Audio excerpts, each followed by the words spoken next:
Welcome back, everybody. Today I'm going to teach you how to add a digital product to Payhip. This is perfect if you're selling digital downloads like ebooks, templates, or artwork and want a simple platform to manage everything.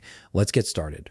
First, open your browser and head over to payhip.com. Once you're on the home page, log into your account using your credentials. Make sure you're using the account where you want to add your digital products, as this is where all your sales and product listings will be managed. After logging in, you'll land on your Payhip dashboard.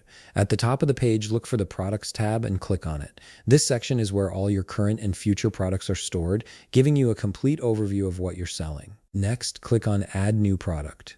This button opens up the options for creating a new listing on your store. Payhip offers different product types, so it's important to choose the right one for what you're selling. From the options presented, click on Digital Product. This tells Payhip that you're uploading a file that customers will download after purchase, rather than a physical item or membership. Now it's time to upload your file. Click on Upload Product File, and a file browser will open. Navigate to where your digital product is saved on your computer, select it, and upload it. This could be a PDF, zip file, image, or any other digital format you're selling. Once your file is uploaded, you'll need to input a title and price for your digital product.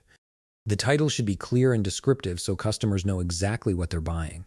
Then set a price that reflects the value of your product. Take your time here, as these details are what potential buyers will see first. Next, click on Upload a Product Image. This image acts as the cover or thumbnail for your product, so choose something eye-catching and relevant. Upload an image from your files that best represents what you're selling. After that, input a description for your digital product. This is your chance to explain what the product is, who it's for, and what makes it valuable. Be detailed but concise, highlighting the key benefits and features that will encourage someone to buy. Now move to the visibility section. Here you can choose between visible, invisible, or unlisted. Visible means your product will appear publicly on your store.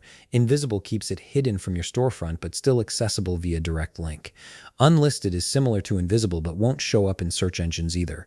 Choose the option that fits your sales strategy. If you want more control over your product, click on Advanced Options. This reveals additional settings like marking the product as having different variations, setting it as tax-exempt, or labeling it as an ebook. These options help you customize how your product is sold and taxed, so review them if they apply to your situation. Once everything is filled out and configured the way you want, click Add Product. Payhip will process your information and add the digital product to your store. You've now successfully created a digital product listing on Payhip, ready to start selling. If you found this video helpful, please leave a like, subscribe, and see you in the next video.